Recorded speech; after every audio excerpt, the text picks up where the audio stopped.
seguimos dándole cobertura a los hechos que son noticia en Venezuela en relación al panorama político electoral. El Consejo Nacional Electoral, recordemos que admitió las 13 candidaturas de cara a la elección presidencial del próximo 28 de julio para hablar de este y otros temas de interés con respecto a lo que ha ocurrido en las últimas horas. Tenemos el día de hoy con nosotros al analista político Osvaldo Ramírez. Osvaldo, un placer saludarte, bienvenido. Buenos días, Mario, y feliz mañana para todos. Osvaldo, ayer se corrió el rumor, algunos medios de comunicación publicaron esta noticia de que aparentemente María Corina Machado, me voy a explicar, María Corina Machado le iba a brindar supuestamente el apoyo a Manuel Rosales por un puesto como vicepresidenta de quedar electo como presidente del país. Luego fue desmentida esta noticia a través de un comunicado de 20 Venezuela. ¿Nos pudieses explicar estas narrativas informativas a medida que nos vamos acercando al día de las elecciones? Sí, mira, bueno, yo creo que sorprende porque hemos visto, llevamos una semana, yo creo que no, bueno, un poco más, casi unos 10 días, de informaciones y contrainformaciones, probablemente haciendo el framing comunicacional, ¿ok? Se está tratando de imponer algunos relatos desde algunos sectores que probablemente algunos estén interpretando que incumplieron los acuerdos que habían dentro del seno de la plataforma unitaria.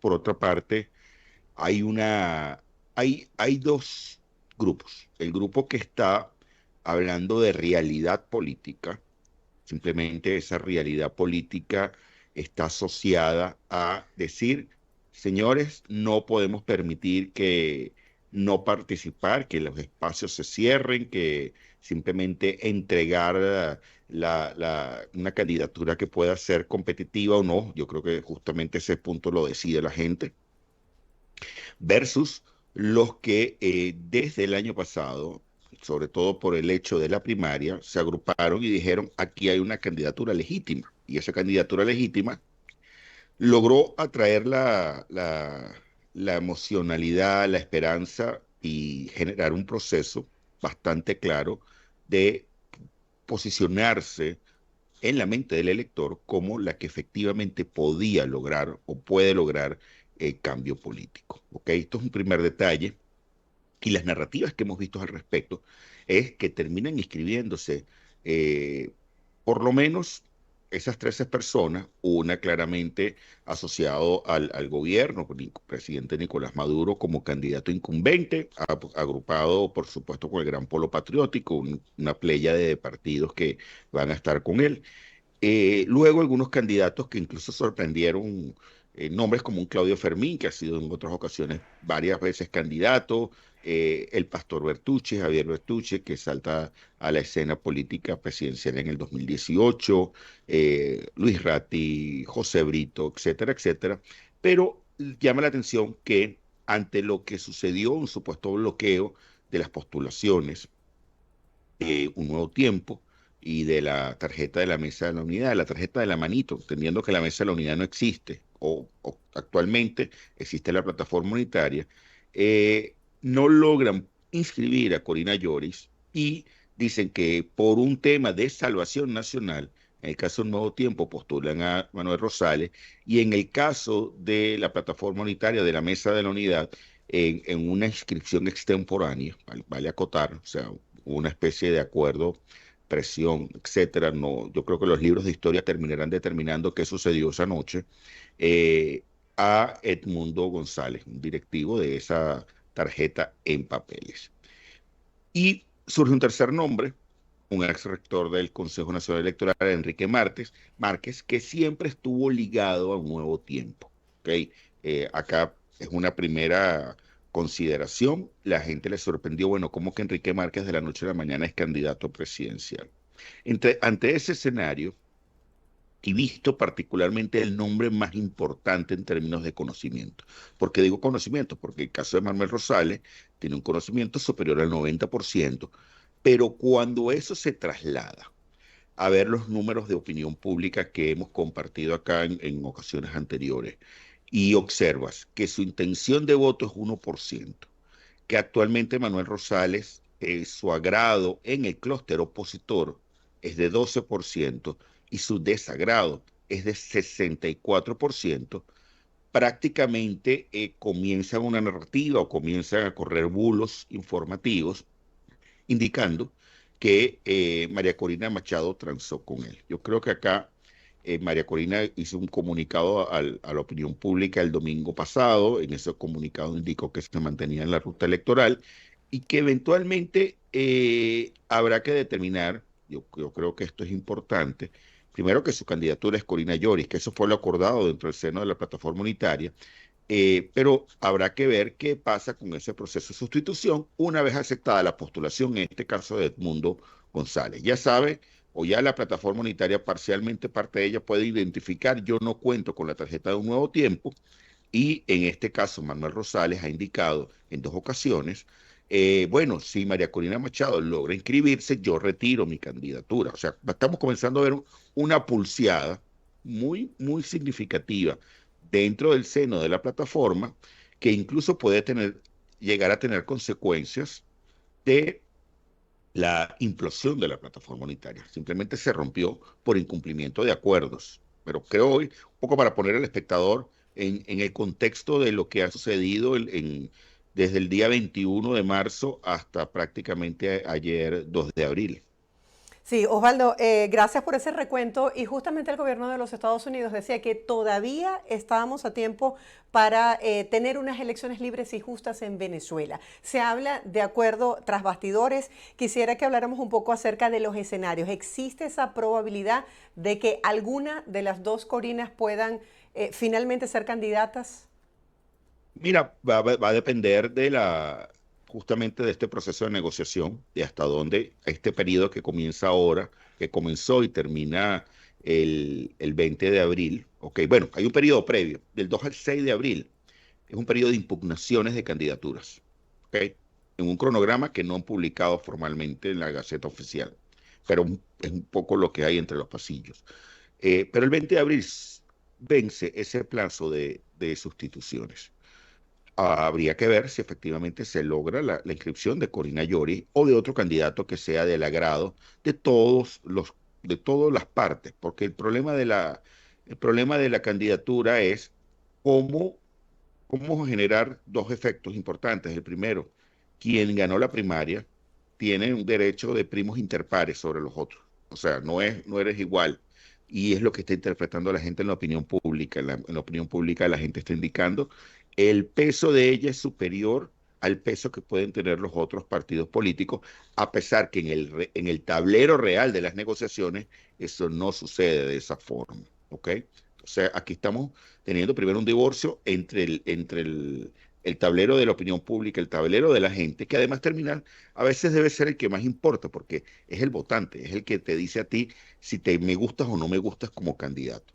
Y el siguiente detalle es esa oportunidad, esa ventana de oportunidad. Recordemos que 18 de abril vencen algunas licencias, que ese lapso y esa espera, ese compás de espera para poder tener una elección libre y justa para muchos, termina siendo un lapso muy largo porque habría que estar observando con mucha cautela los pasos que se están dando de aquí al 28 de julio, porque incluso tú pudieras dar unas condiciones temporales en este momento y llegada la elección y viendo simplemente que no se logra el objetivo de permanecer en el gobierno, simplemente generar un proceso en el cual cambien las condiciones o hay un aumento gigante del gasto público y el elector dice, ya tú no me gustas, me gusta otra persona, o te planteo otra hipótesis. El proceso de transferencia de María Corina Machado a un candidato no se ejecuta,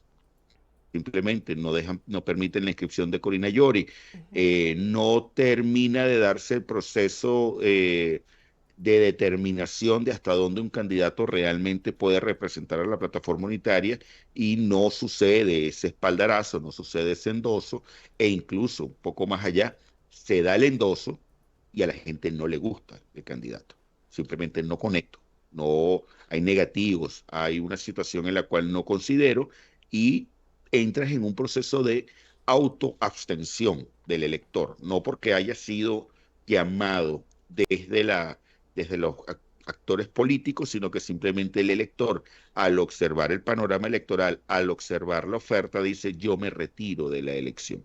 Entonces, ese tablero yo creo que es significativo porque también hay una realidad, hay gente que interpreta que de continuar el gobierno actual, bueno, tomaría la decisión de irse del país, lo que puede representar una nueva ola migratoria. Y por eso quizás la preocupación que está teniendo algunos países de la región, países vecinos inmediatos como Colombia y Brasil, que han emitido unos comentarios que el gobierno venezolano ha calificado como injerencistas o de izquierda débil, ¿Esto ha marcado una mientras diferencia, esta presión? mira, probablemente la presión pueda marcar alguna diferencia en permitir que las tarjetas, que se mantengan las tarjetas o que se mantengan los candidatos, que no se cercene por completo el derecho de participación de la oposición a través de la tarjeta de la mesa de la unidad. Pero, de nuevo, esto es un día a la vez. Pudieras llegar el día 6 y decir alguna candidatura está impugnada, o pudiera llegar el día 20 y decir no acepto ningún nombre que permita el cambio de esa tarjeta de la mesa de la unidad y termine como ese candidato tapa, Edmundo González, como un candidato formal y ver qué sucede con la reconfiguración de los partidos políticos. Porque uno de los detalles que se trascendió es que la inscripción de Edmundo González, no, el nombre no contó con el aval de la plataforma unitaria o de los partidos que estaban en pugna. Ok, hay varios temas que quisiera profundizar. Sabemos que es muy pronto porque tú que te encargas siempre de pulsar la opinión de la gente a través de las diferentes encuestas que se hacen, pero me gustaría pasearme por este escenario.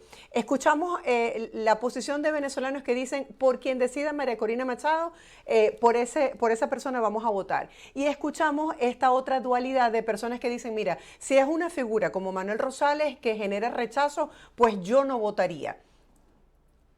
Quisiera que indagáramos un poco sobre esto.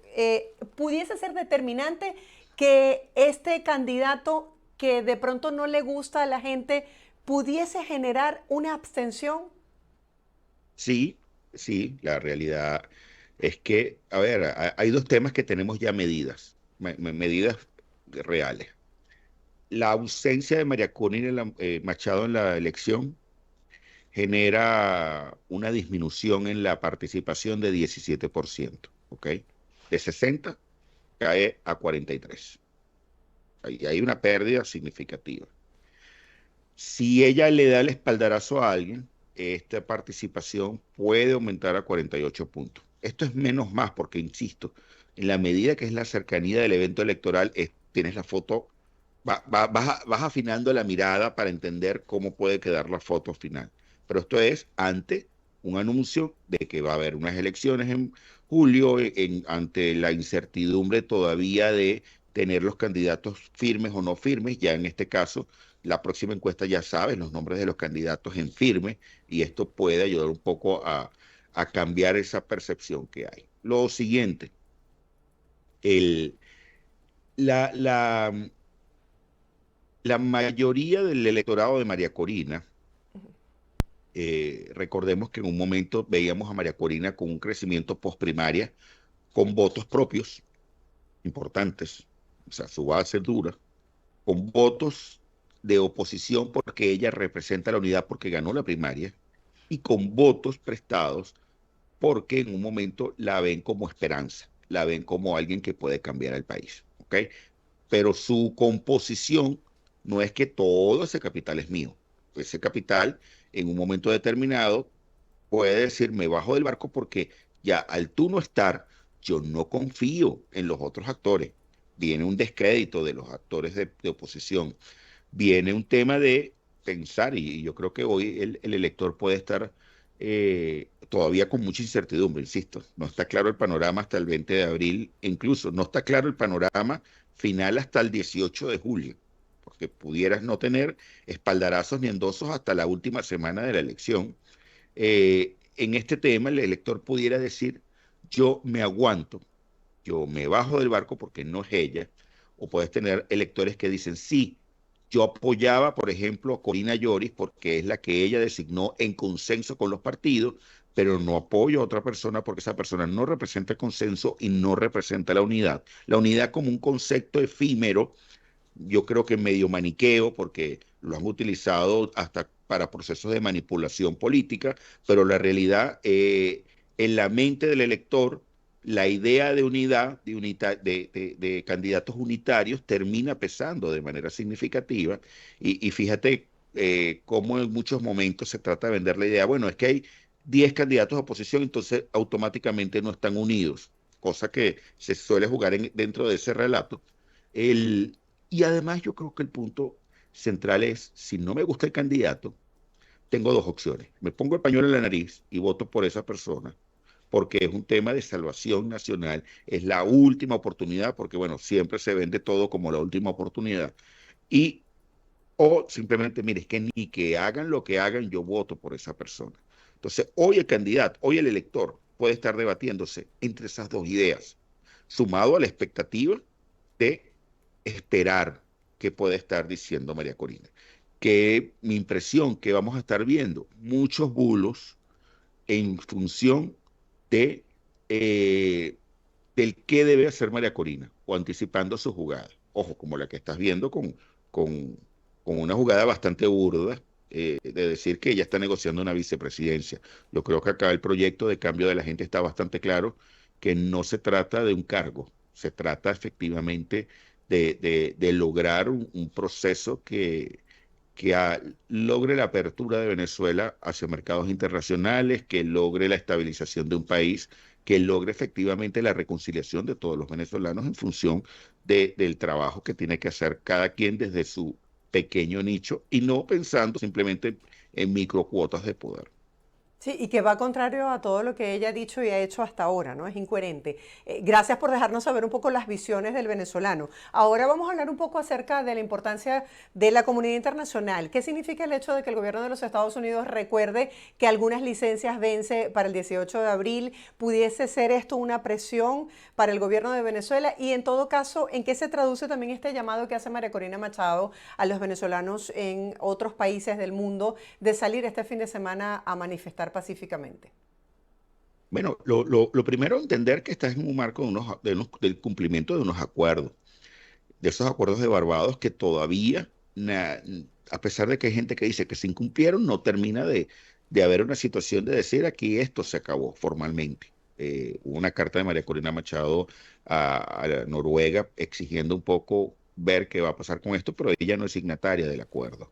De los signatarios del acuerdo tienes al menos dos, tres partidos que están montados en una ruta electoral tal cual como se presentó y los otros en pugna. Insisto, aquí hay un tema bien importante porque del humo blanco, del humo negro que salga de un par de partidos va a depender la estabilidad o no de la plataforma unitaria como coalición política que puede dejar de existir. Y además, para la comunidad internacional, yo creo que la preocupación de una Venezuela que vuelva a tener una crisis migratoria importante, yo creo que puede estar en la agenda de forma significativa y esto puede pesar mucho en relación con la imposición, reimposición o flexibilización de sanciones.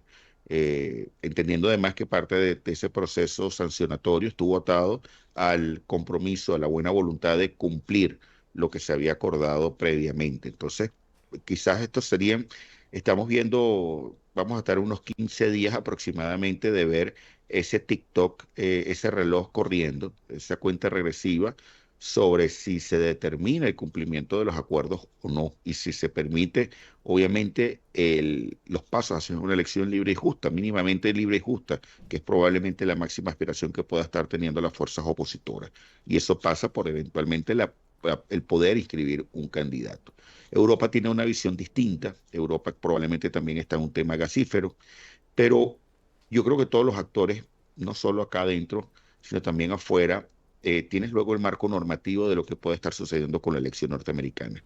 Y dependiendo de los resultados de la elección norteamericana, el rumbo de Venezuela puede tener una encrucijada bastante compleja, porque de repetir el gobierno probablemente y ganar en Estados Unidos Trump, puede haber un proceso bastante complejo de retroceso, sobre todo para los avances económicos que ha tenido el país, pequeños avances, pero avances al final del día. O sea, sí ha habido mejora económica y sea por políticas públicas, sea por política cambiaria, sea por los incentivos en ese proceso de negociación que permitió al gobierno tener un margen de maniobra, pero la realidad al final del día es la comunidad internacional no quiere tener una nueva ola migratoria venezolana y quiere tratar de evitar que Venezuela entre en una situación de emergencia humanitaria compleja y quiere evitar una situación en la cual haya un deterioro del espacio cívico. Entonces, ¿cómo hacer o contribuir para que en el marco de algo que tienen que resolver estrictamente los venezolanos, ¿ok? Ellos puedan contribuir a que los venezolanos puedan entenderse para justamente transitar este camino? Osvaldo, aquí el protagonista sin duda alguna es el pueblo venezolano. Se acorta el tiempo. ¿Cuál crees tú que pudiese ser la estrategia comunicacional de ambos sectores, oficialismo y oposición, de cara ya a las elecciones e internamente? ¿Qué crees tú que puede tener influencia decisiva en la intención de voto del venezolano? Mira, va a ser el gasto público. Yo creo que va a ser un factor determinante. Vamos a estar observando cómo avanza ese gasto público en la medida en que sea más amplio o más estrecho la cantidad de recursos que terminan moviendo la economía en este periodo preelectoral. Segundo es la oferta de cambio, la oferta de enmienda. ¿Ok? Si bien siempre hablamos de cambio versus continuidad, el candidato cambio que en algunos momentos coincide con un candidato o una candidata que logre aglutinar ese cambio, en otros momentos, al no estar esta persona, pudiera tener una situación de diluirse y de un sentimiento de derrota. Ya el gobierno ganó, ya el gobierno hizo lo que tenía que hacer y simplemente me extengo de proceso. Creo que la otra variable a estar considerando es la intención de participar en la elección. Vamos a ver hasta dónde eso se va moviendo y si mantiene esa energía cercana al 60, que pudiera llegar al 80%, o cae lentamente como sucedió en el año 2018. Y otra variable va a ser hasta dónde también el ciudadano interpreta que votar es el mecanismo para poder alcanzar las reivindicaciones o mantener los proyectos, porque también hay una realidad. Hay gente que dice, yo quiero vivir en este proyecto, este es mi presidente, yo quiero seguir con mi presidente, punto. No hay opción para otro tipo de pensamiento. Entonces, en estos temas, yo me inclino a pensar que el, el vo- la posición política del venezolano puede modificarse muy poco, el margen de maniobra es relativamente poco, dependiendo justamente de quién sean finalmente los inscritos. Yo creo que esto va a ser fundamental y hasta dónde son potables esos inscritos, esos candidatos que logren atraer al elector. Con toda esta serie de obstáculos que se han visto y de informaciones que no son reales, como los rumores del día de ayer, ¿se está jugando al cansancio, al agotamiento del pueblo venezolano? Mira, mi impresión es que se está jugando a tratar de fijar ideas que no, por fuera de incluso hasta de negociaciones que no existen. Se está tratando de fijar la idea para poder crecer, porque yo creo que acá el objetivo, por lo menos el objetivo de esa candidatura es tratar de crecer, tratar de atraer electores. Y la única forma de atraer esos electores es que quien tenía los votos o quien era destinatario de los votos diga, voy con esa persona. Pero esto es un proceso que creo que puede ser lento, que no lo vamos a ver pronto. Yo no creo que lo vayamos a ver ni esta semana y probablemente habrá que ver incluso qué sucede hasta el 20 de abril como una primera etapa, no de silencio, sino de tratar de entender que allí el objetivo va a ser la inscripción de Corina Lloris. Si eso no se logra, es ver, bueno, cómo se reconfigura el tablero para dar el siguiente paso. Insisto, un día a la vez. Para algunos, el desmarcarse por parte de algunos aliados de Nicolás Maduro es como un doble discurso. ¿Qué piensas tú sobre las posiciones que ha tenido, por ejemplo, el presidente de Colombia, el caso del presidente de Argentina e incluso el presidente Lula de Brasil? Bueno, porque en el fondo, insisto con la preocupación, ¿qué pasaría si efectivamente se materializa una nueva ola migratoria? Los receptores inmediatos son Brasil y Colombia. Y pueden estar diciendo, mira, vale, por favor, haz todo lo necesario para yo no tener que estar en una situación compleja, porque ya yo no puedo seguir recibiendo o dando las condiciones a la cantidad de venezolanos que, que estamos viendo de esta manera. En el caso de Milei tiene otra condición. Probablemente Milei esté tratando de convertirse en un referente para otros países de América Latina y tratar de tener una bandera allí. Cuidado si tratar de reeditar el Grupo de Lima. Obviamente ahora sería el Grupo de Buenos Aires, no lo sé, pero bueno, probablemente esté teniendo una voz cantante distinta a la que en el pasado pudo haber tenido Argentina. Pero sí, obviamente aquí lo importante de la comunidad internacional es hasta dónde esos comunicados terminan siendo vinculantes o no, porque en el fondo, en muchos casos, no lo son para el gobierno venezolano. Y es un tema de realpolitik. Tú puedes decir todo lo que quieras. Yo voy a hacer lo que yo considero que debo hacer. Y así son todos los países. No es que sea Venezuela particular, es distinta a otro país. Cualquier país va a hacer justamente lo que considera que tiene que hacer por su estabilidad. Bueno, ya veremos qué ocurre en las próximas horas, que seguramente será tema de análisis para otra entrevista. Gracias por acompañarnos y por todo este aporte informativo que has brindado el día de hoy a la audiencia. Feliz día para ti. Feliz día, un abrazo, cuídense mucho. Igual, era Osvaldo Ramírez, analista político venezolano, hablando sobre estos hechos que son noticia en el marco de las elecciones presidenciales en Venezuela.